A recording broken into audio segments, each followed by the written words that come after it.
ಲೋಕಸಭೆಯಲ್ಲಿ ಪ್ರತಿಪಕ್ಷದ ನಾಯಕರಾದ ರಾಹುಲ್ ಗಾಂಧಿಯವರಿಗೆ ಸಾವರ್ಕರ್ ಅವರನ್ನ ಹಗುರವಾಗಿ ಕಾಣುವುದು ಸರಿಯಲ್ಲ ಎಂದು ಇತ್ತೀಚೆಗೆ ಕೋರ್ಟ್ ಹೇಳಿದೆ.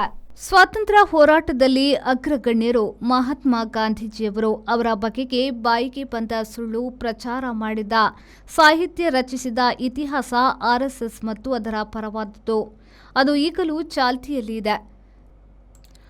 ಸಾವರ್ಕರ್ಗೆ ಬ್ರಿಟಿಷರು ತಮ್ಮ ವಿರುದ್ಧ ನಡೆಸಿದ ಸಂಚಿಗಾಗಿ ಅಂಡಮಾನ್ ಜೈಲಿನ ಕರಿನೀರ ಶಿಕ್ಷೆಯನ್ನ ವಿಧಿಸಿದ್ರು. ಬ್ರಿಟಿಷರ ವಿರುದ್ಧದ ಸಂಚು ಆದ್ದರಿಂದ ಅದು ಸ್ವಾತಂತ್ರ್ಯ ಹೋರಾಟದ ಭಾಗವೇ ಆಗಿದೆ. 1909ರಲ್ಲಿ ಮದನ್ ಲಾಲ್ ಧಿಂಗ್ರಾ ಎಂಬ ಸಿಖ್ ಯುವಕ ಲಂಡನ್ನಲ್ಲಿ ಬ್ರಿಟಿಷ್ ಅಧಿಕಾರಿಯನ್ನ ಕೊಂದು ನೇಣು ಶಿಕ್ಷೆಗೆ ಒಳಗಾದ. 1910ರಲ್ಲಿ ಬ್ರಿಟಿಷರು ಧಿಂಗ್ರಾನಿಗೆ ಪಿಸ್ತೂಲು ಒದಗಿಸಿದ್ದು ಸಾವರ್ಕರ್ ಎಂದು ತಿಳಿದು ಗಡೀಪಾರು ಮಾಡಿ ಭಾರತದತ್ತಣ ಹಡಗು ಏರಿಸಿದ್ರು. ಫ್ರೆಂಚ್ ಮಾರ್ಸೆಲಸ್ನಲ್ಲಿ ಸಾವರ್ಕರ್ ತಪ್ಪಿಸಿಕೊಳ್ಳಲು ಪ್ರಯತ್ನಿಸಿ ವಿಫಲರಾದರು. ಭಾರತದಲ್ಲಿ ಇಳಿಯುತ್ತಲೇ ಇಂಗ್ಲಿಷರು ಸಾವರ್ಕರ್ಗೆ 50 ವರ್ಷಗಳ ಜೀವಾವಧಿ ಶಿಕ್ಷೆ ವಿಧಿಸಿದ್ರು. ಅಂಡಮಾನ್ಗೆ ಕಳುಹಿಸಿದ್ರು.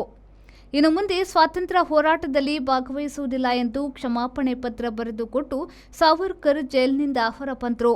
ಅನಂತರ ಬರವಣಿಗೆ ಹಿಂದೂ ಮಹಾಸಭಾದಲ್ಲಿ ಅವರು ಈಡುಕೊಂಡರು. 1948ರಲ್ಲಿ ಗಾಂಧೀಜಿ ಕೊಲೆಯಲ್ಲಿ ಸಹ ಗೂಡ್ಸೆಗೆ ಗನ್ ಒದಗಿಸಿದ ಆರೋಪ ಸಾವರ್ಕರ್ ಮೇಲಿತ್ತು. ಸಾಕ್ಷ್ಯ ಸಾಲದೆ ಅವರ ಬಿಡುಗಡೆಯಾಯಿತು. ಪುರಾತನ ಹಾಗೂ ಪಾರಂಪರಿಕ ನೋವು ನಿವಾರಕ ತೈಲ ಎಕ್ಕದ ಎಣ್ಣೆ. ಅನೇಕ ಕಾಯಿಲೆಗಳು ಒಂದು ಮದ್ದು, ಅದು ಎಕ್ಕದ ಎಣ್ಣೆ. ಮಂಡಿ ನೋವು, ಸೊಂಟ ನೋವು, ಬೆನ್ನು ನೋವು, ಕೀಳು ನೋವು, ಸುಟ್ಟಗಾಯ, ಯಾವುದೇ ರೀತಿಯ ಚರ್ಮದ ಸಮಸ್ಯೆಗಳಿಗೆ ರಾಮಬಾಣ. ನಿಮ್ಮ ಹತ್ತಿರದ ಮೆಡಿಕಲ್ ಸ್ಟೋರ್ಸ್ ಮತ್ತು ಜನರಲ್ ಸ್ಟೋರ್ಸ್ಗಳಲ್ಲಿ ಲಭ್ಯ. ಇದೀಗ ಆನ್ಲೈನ್ನಲ್ಲೂ ಗ್ರಾಹಕರಿಗೆ ಸಿಗಲಿದೆ. ಹೆಚ್ಚಿನ ಮಾಹಿತಿಗಾಗಿ ಕೃಷ್ಣ ಎಂಟರ್ಪ್ರೈಸಸ್, ಕಾರ್ಕಳ, ಉಡುಪಿ. ದೂರವಾಣಿ ಸಂಖ್ಯೆ 9448 608 426.